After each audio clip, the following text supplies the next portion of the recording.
our YouTube channel and press the bell button.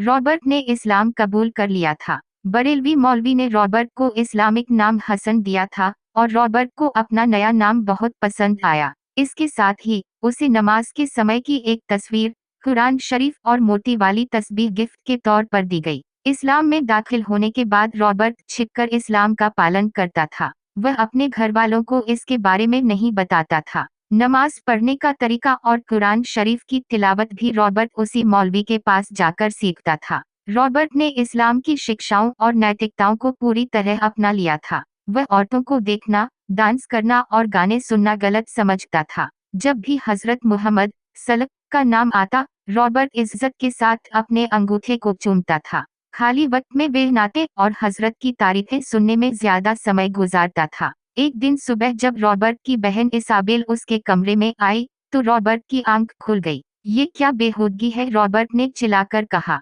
भाई, आपको क्या हो गया है, इसाबेल डरकर बोली। ये क्या कपड़े पहन रखे हैं तुमने? तुम्हारा ड्रेस इतना टाइट है कि हर इंसान तुम्हारी बॉडी को देख सकता है, रॉबर्ट ने गुस्से में कहा। भाई, आपको क्या हो गया है? आप तो खुद कहते थे कि जिसमें मेरी नाभि नहीं दिखती, वो ड्रेस मुझे अजीब लगती है, और अब कवर किए हुए ड्रेस को भी बेहुदा कह रहे हो, इसाबेल ने कहा। उप, मेरे खुदा, मैं भटक गया था। जाओ यहाँ से, और अगर ऐसे कपड़े पहनोगी तो मेरे कमरे में मत आना, रॉबर्ट ने गुस्से में इसाबेल को खींचकर कमरे से बाहर निकाल दिया और दरवाजा अंदर से लॉक कर दिया। रॉबर्ट के घरवाले उसकी वजह से परेशान थे। उन्हें समझ नहीं आ रहा था कि रॉबर्ट को क्या हो गया है। रॉबर्ट के घरवाले उसके व्यवहार से खुश नहीं थे। रॉबर्ट के घरवाले नोटिस करने लगे कि वे दिन में 5 बार घर से बाहर जाता है। रॉबर्ट की मां ने जॉन से पता लगाने के लिए कहा। भाई, मैंने आपको उस बरेलवी मस्जिद में जाते हुए देखा है।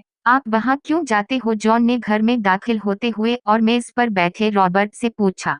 क्यों, तुम्हें क्या दिक्कत है? मैं मुसलमान हो गया हूँ और नमाज पढ़ने मस्जिद जाता हूँ, रॉबर्ट ने बिना किसी हिचकिचाहट के कहा। रॉबर्ट का जवाब सुनकर घरवाले एक दूसरे का मुंह ताकने लगे। बेटा, ये लोग सही नहीं हैं।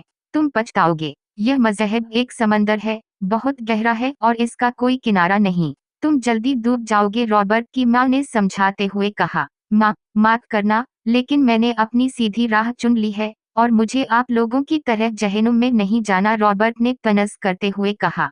ठीक है, मुझे लगता है कि अब तुमसे बहस करना बेकार है, लेकिन तुम जिस सच्चाई और सीधे रास्ते की तरफ भाग रहे हो, वो बहुत टेढ़ा है, और वो वक्त दूर नहीं जब तुम ठोकर खाकर मुंह के बल गिरोगे, रॉबर्ट की मां यह कहते हुए अपने कमरे में चली गई। घर में सबको बता देने के बाद रॉबर्ट अब खुलेआम मुसलमान बनकर घर में घूमने लगा। वह मुसलमानों के कपड़े पहनने लगा, जो बरेलवी मौलवी ने उसे गिफ्ट किए थे। सुबह वह कुरान की तिलावत करता था और ज्यादातर समय हरे पगड़ी वाले नौजवानों के साथ बिताता था और आशिक रसूल बनने की कोशिश करता था। रॉबर्ट के घरवाले उससे दूर होने लगे। इसाबेल रॉबर्ट के सामने आने से डरती थी और बाकी घरवाले भी रॉबर्ट से बात करने से कतराने लगे थे। एक दिन जब रॉबर्ट जुमा की नमाज पढ़कर घर वापस आया, तो उसकी नजर इसाबेल पर पड़ी। माँ, ये क्या है? आप इसे समझाती क्यों नहीं? ये कैसे कपड़े पहनती है? बाहर सब लोग इसे जानते हैं कि ये हसन की बहन है।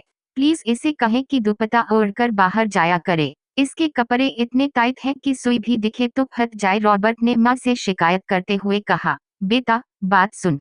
हसन, तुम उन बरेलवियों की जमात के लिए हो जिनके साथ उठते बैठते हो। हमारे लिए तुम अभी भी रॉबर्ट हो, और मैं तुम्हारे रोज रोज के इन तमाशों से परेशान हूँ। हम तुम्हारे मजहब के लिए अपनी जिंदगी नहीं बदल सकते। अगर तुम पर हसन बनने का भूत सवार है, तो ये घर छोड़कर जा सकते हो। बाकी, मैं तुम्हारी किसी बात की वजह से किसी को दोषी नहीं ठहराऊंगी, क्योंकि गलती तुम में है, और तुम्हारे मुताबिक हम जहन्नुमी हैं, तो हमसे बचो और अपनी जन्नत कहीं और बनाओ, रॉबर्ट की मां ने उसे डांटते हुए कहा। मां की बात सुनकर रॉबर्ट सिर झुकाए वहां से चला गया। रॉबर्ट बहुत उदास था। उसकी मां की बात उसके दिल में चुभ गई थी। वह इसे भूलना चाहता था, इसलिए वे मस्जिद में बैठकर अल्लाह का जिक्र कर रहा था।